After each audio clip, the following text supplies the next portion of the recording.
Zdravím vás. Mám tu čest tady v kamenolomu Vyhnánov přivítat akademického sochaře Petra Nováka. Zajímalo by mě, co mě tady řekne o tomto místě.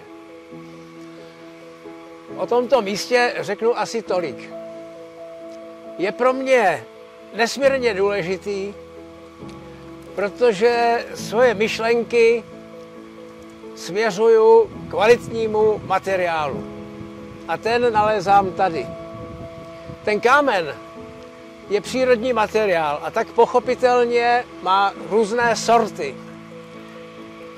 Najdu tady křemitý pískovec, jemnozrnný jako kararský mramor, který je všude stejně jednolitý, poslušný dlátu. A potom tady mám hrozně rád takový načervenalej kámen plný křemenů, který je nesmírně odolný a ze kterého ta příroda přímo čiší, protože v něm jsou všelijaký barevný šmouhy a ty křemeny, které dosahují velikosti nechtů u prstů.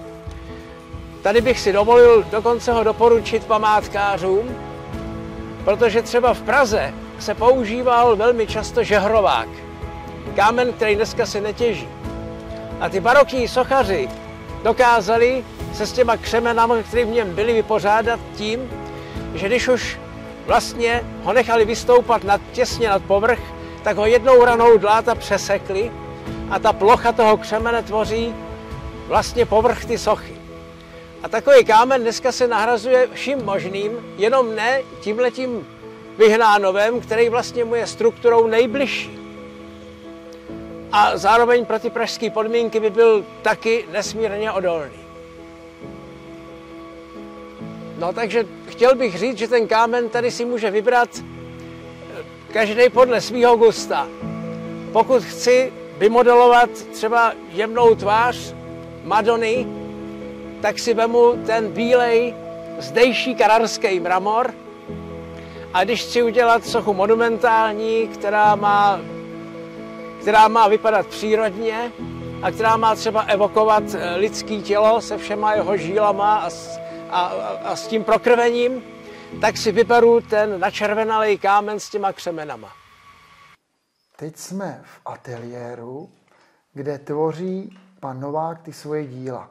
A já jsem strašně zvědavý, co nám řekne o soše, která byla vytvořena z našeho kamene a je to zase motiv koně. No asi tolik. Díky inteligentnímu investorovi se podařilo využít místo na nádvoří objektu 8, tady v pevnostním městě Josefově. A dohodli jsme se na tom, že tam postavíme fontánu, na jejímž vrcholu bude pijící kůň. Pochopitelně, když se jedná o fontánu, a zvlášť na fontánu do venkovního prostředí, tak by byl nesmysl použít jakýkoliv jiný kámen než vyhnánovský pískovec. Protože ten mě zaručí, že mu neublíží mráz, vlhkost, nic. Jo? To je prostě záruka trvanlivosti. No a tak jsem v lomu vybral 2 nádherný zdravý kusy kamene, ale protože byly 2, tak jsem přemýšlel, jak budu toho koně dělit.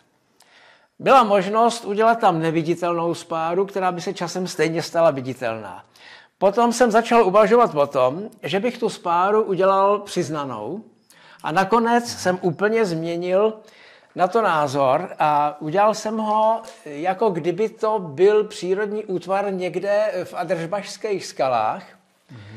A ty kusy jsem od sebe oddělil tak, abych zachoval proporci toho koně, ale ten vnitřní prostor jsem členil podle linií, který ten kůň má okolo, abych vlastně to zharmonizoval v jeden harmonický celek. Jako ve smyslu hudebním. Takže nakonec vzniklo to, co vzniklo. Tamhle už se to pomalu začíná oddělovat, ale jak vidno, tak prostě jsem potřeboval vícero těch náčrtů, než jsem se vlastně dostal k tomu poslednímu modelu. Myslíte si, že kámen už má svou duši, nebo mu ji teprv vdechne sochař tesání. Kámen určitě už duši má. Když se podíváte za sebe, jak ta skála rostla, když něco roste, tak to je samozřejmě živý. A tohle to je živá skála. A když se mě ten kámen dostane do pazour, tak s velikou pokorou se snažím ten jeho život spíš prodloužit a vyjádřit, než abych mu něco vnucoval. Tato socha z našeho kamene se jmenuje Oheň. Je to takovej trošku jakoby pohyb zakletý do kamene. Co tato socha pro vás znamená? No, já jsem chtěl vyjádřit oheň jako živel. Takže jsem si k tomu vzal modelku, která studovala v Andalusii flamenco. A ještě společně s italským sochařem Gilbertem Fossenem a sochařkou Markétou Škopkovou jsme ji modelovali, zatímco neustále se pouštělo flamenco. To byla pěkná práce. Pro tu realizaci v kameni jsem si představoval nějaký ohnivý kámen. Dokonce jsem pomýšlel na nějaký alabastr, který má nějaký inkarnát, teplej. Ale nakonec jsem si řekl, když Brown pracoval s tímhletím tvrdým pískovcem a ty jeho sochy mají spoustu ohně. Já když jdu v zimě kolem Jaroměřský štátule na náměstí, tak jdu jako kolem vatry, která mě prohřejvá. Tím, co je tam pohybu, co je tam energie. No a tak jsem zvolil tenhle ten vinhánovský pískovec, který mám leta letoucí hrozně moc rád, protože je plnej křemene a zajišťuje dlouhověkost. Já bych hrozně nerad někdy restauroval své vlastní sochy. A tenhle ten kámen mě umožňuje ten klid, že tak, jak to vysekám, tak to tady 300 let může zůstat bez jakýkoliv údržby. No, protože mám rád ze všeho nejvíc koně, tak jsem si prosadil, že bude i na tomhletom reliefu, který bude umístěn nad jednou hrobkou Chrudimi na hřbitově. No a jedná se vlastně o symbolický výjev, kde pod stromy stařec pozoruje svý vnouče, který si hladí pasoucího se koně.